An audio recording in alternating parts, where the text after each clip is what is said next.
Clint Eastwood is one of Hollywood's most powerful and mysterious figures. Known for his steely gaze, deep voice, and iconic roles in westerns and thrillers, he built a career that spanned over 6 decades. Yet behind that tough, quiet image was a man whose personal life was far more dramatic than any of his movies. Eastwood's relationships have been a mix of deep love, heartbreak, and regret, and many of the women he was involved with left a lasting mark on his life. Over the years, he has been linked to many women, married twice, and fathered several children. But behind all the fame and success, Clint's love story is one of searching for connection, for understanding, and perhaps for peace. His journey through love tells us not just about his passions, but also about the emotional cost of being a legend in the public eye. Clint Eastwood's first great love was Maggie Johnson, a stunning model he met in 1953. At the time, Clint was still a struggling actor, trying to find his place in Hollywood. Maggie believed in him long before the world did. The two married in December 1953, beginning what looked like a picture-perfect marriage. Maggie was calm, elegant, and devoted, everything that balanced Clint's wild, ambitious nature. But fame soon tested their relationship. As Eastwood's career began to rise in the 1960s, the temptations of Hollywood followed. Clint became known not only for his films, but also for his wandering heart. Despite this, Maggie remained loyal for years, enduring long separations, rumors, and emotional distance. She stood by him through projects like Rawhide and A Fistful of Dollars, silently supporting the man the world saw as untouchable. However, patience has its limits. After decades of being in the shadows of Clint's affairs, Maggie finally decided to let go. Their marriage quietly ended in 1984 after more than 30 years. Though their relationship ended, Maggie's quiet strength shaped Clint's understanding of love, a love he would never quite replace. Among all of Clint Eastwood's relationships, none were as passionate, public, or painful as his romance with actress Sandra Locke. They met in 1972 on the set of The Outlaw Josie Wales, and the chemistry was instant. Sandra was not just another woman in Clint's life. She was his equal in intelligence, ambition, and fiery personality. The two fell deeply in love, and soon she moved into his home, living as his partner for nearly 14 years. But their love story was far from peaceful. Behind the scenes, jealousy, emotional control, and unspoken pain built a storm. Sandra gave up many opportunities in Hollywood for Clint, appearing in several of his movies, but often feeling trapped under his shadow. Their relationship eventually turned toxic, filled with broken trust and heartbreak. When Clint secretly locked her out of their shared home while she was away filming, Sandra's world fell apart. The emotional and legal battles that followed became one of Hollywood's most bitter breakups. She sued Eastwood twice, claiming emotional and career sabotage. Though they settled privately, Sandra never fully recovered from the heartbreak. Even in her final years before her death in 2018, she spoke with sadness about their time together, saying she had lost not only love, but also herself. Their relationship remains one of the most haunting and tragic chapters in Clint's life. After his turbulent breakup with Sandra Locke, Clint Eastwood entered a more private but equally meaningful relationship with Jocelyn Reeves, a flight attendant. Their love affair was kept away from the spotlight, but it resulted in 2 children, including actor Scott Eastwood, who strongly resembles his father. Unlike his previous relationships, this one was never officially recognized at the time. Clint and Jocelyn kept things quiet, perhaps learning from the chaos of his past. However, this secrecy came with its own pain. Jocelyn reportedly felt invisible, living in the background while Clint continued to appear in public with other women. Despite the silence, Clint took responsibility for his children later in life, and Scott Eastwood has openly praised his father's guidance. This period marked a change in Clint's emotional journey.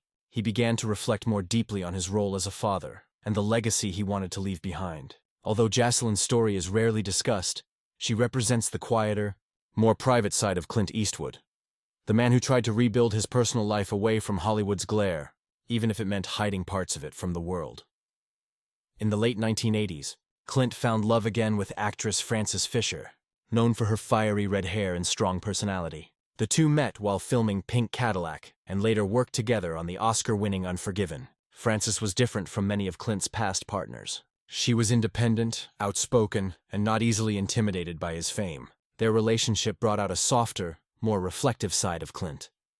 Together they welcomed a daughter, Francesca, in 1993. For a while, it seemed like Eastwood had finally found balance, a loving partner and a growing family.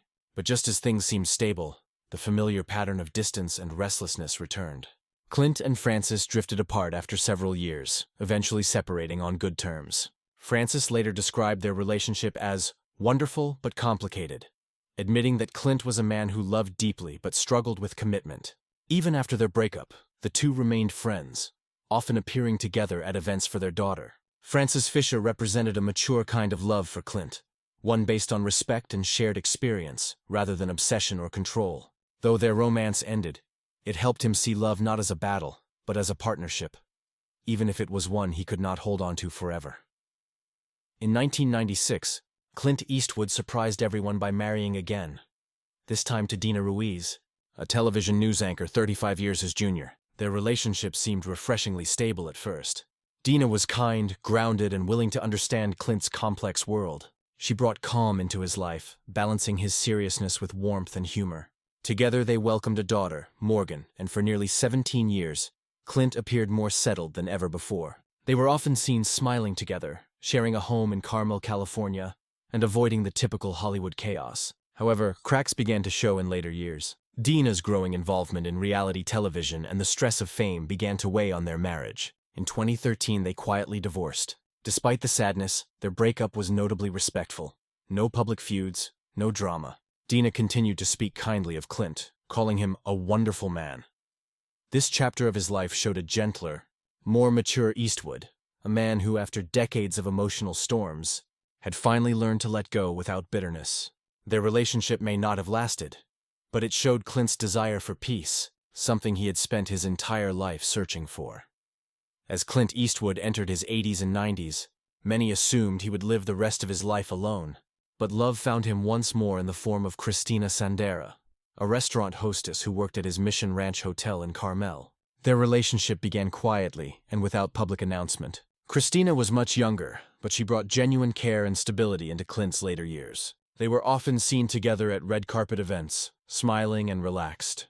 After decades of public drama, this relationship was refreshingly simple. Clint appeared at peace, no longer chasing perfection, just enjoying companionship. Christina stood by him for nearly a decade, becoming a steady presence in his life. When she passed away unexpectedly, it was said to have deeply affected Clint. Friends close to him revealed that he became more withdrawn and emotional, spending more time reflecting on the people he had loved and lost. Christina's death closed one of the final chapters of Clint's romantic life, leaving behind a man who had experienced nearly every shade of love, from youthful passion to quiet companionship. In her, Clint seemed to have finally found the peace he had been chasing all along. Looking back, Clint Eastwood's love life reads like a movie script, filled with romance, betrayal, heartbreak, and redemption. Each woman played a role in shaping the man behind the legend. Maggie Johnson gave him loyalty. Sandra Locke gave him passion. Jocelyn Reeves gave him family. Frances Fisher gave him respect. Dina Ruiz gave him peace. And Christina Sandera gave him comfort in his final years. Through it all, Clint remained both the hero and the flawed man, someone who could conquer the box office but not his own heart.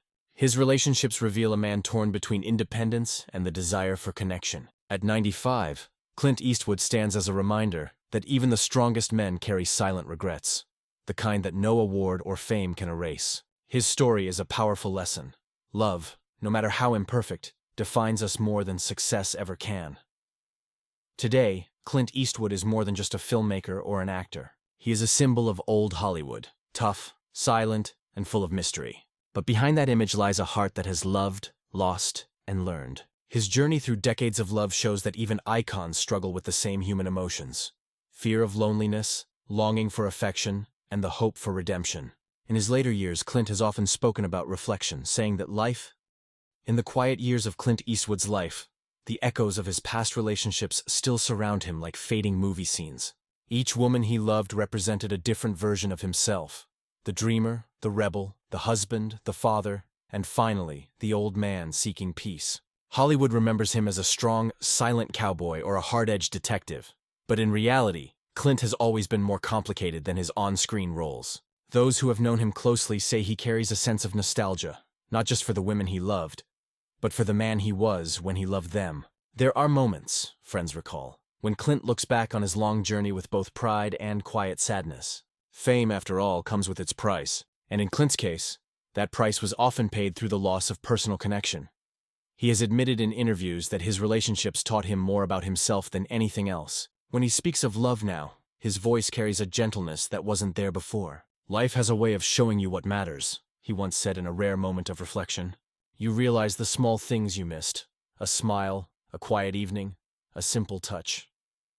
That kind of wisdom only comes from experience, and Clint has lived more than most.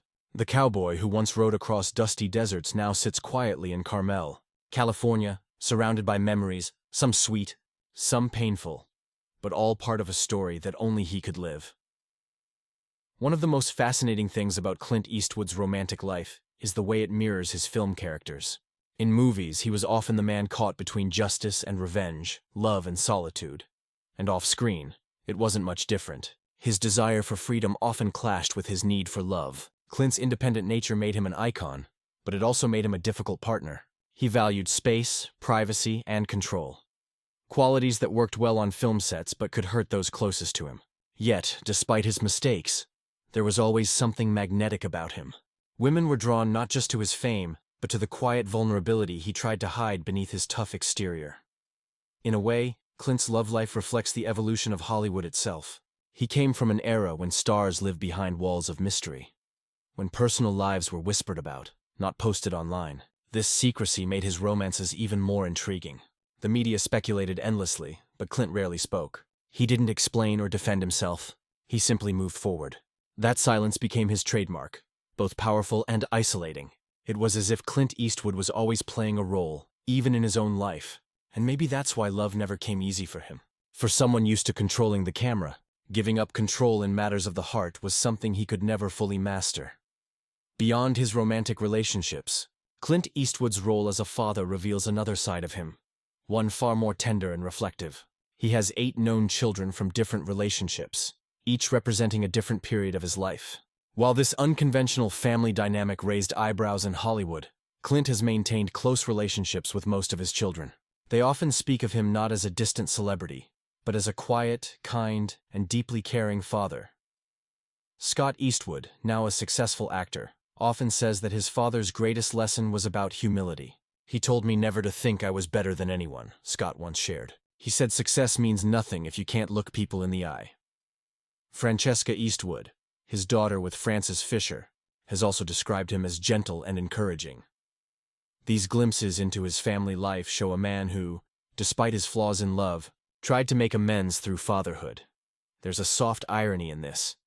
The man who struggled with relationships spent his later years surrounded by the children born from those very loves. They became the living reminders of both his mistakes and his victories. For Clint, family eventually became his greatest achievement. He once said that watching his children grow was more rewarding than any film he ever made. In his later years, he began to understand that love doesn't always end with romance. Sometimes, it transforms into legacy. Even with a large family and a successful career, Clint Eastwood has often been described as a lonely man. Friends say he enjoys solitude, long walks by the ocean, afternoons spent writing music or editing film scenes alone. It's the same quietness that made him such a great storyteller. But loneliness has its shadows. After Christina Sandra's passing, Clint was seen less often in public. Those close to him say he became more contemplative, spending more time at home in Carmel, revisiting old memories. Yet, it would be wrong to see his solitude as sadness. For Clint, peace and loneliness often share the same space. He has always been comfortable in his own company, finding strength in silence. Perhaps it's because he spent so many years surrounded by noise, fame, controversy, expectations, that peace to him feels like a gift. As one of his old friends put it, Clint doesn't need crowds or parties. He finds happiness in small moments, a glass of wine, a sunset, a piano melody. In that sense, Clint Eastwood's later life mirrors the final act of one of his films, calm, reflective, and deeply human. He's not chasing anything anymore. After years of running from heartbreak and chasing love, he has finally learned to stand still and simply be. If there's one emotion that quietly runs beneath Clint Eastwood's long journey, it's regret. Not the loud, dramatic kind, but a quiet awareness of what could have been. In his films, his characters often carry a haunted look, a reflection of things unsaid, opportunities missed, and relationships lost. It's easy to imagine that some of those emotions come from real life. Despite his success, Clint has admitted that fame can take away more than it gives. "It's a trade," he once said. "You get the world's attention, but you lose parts of yourself in the process. Looking back, it's not the movies or awards that define him most. It's the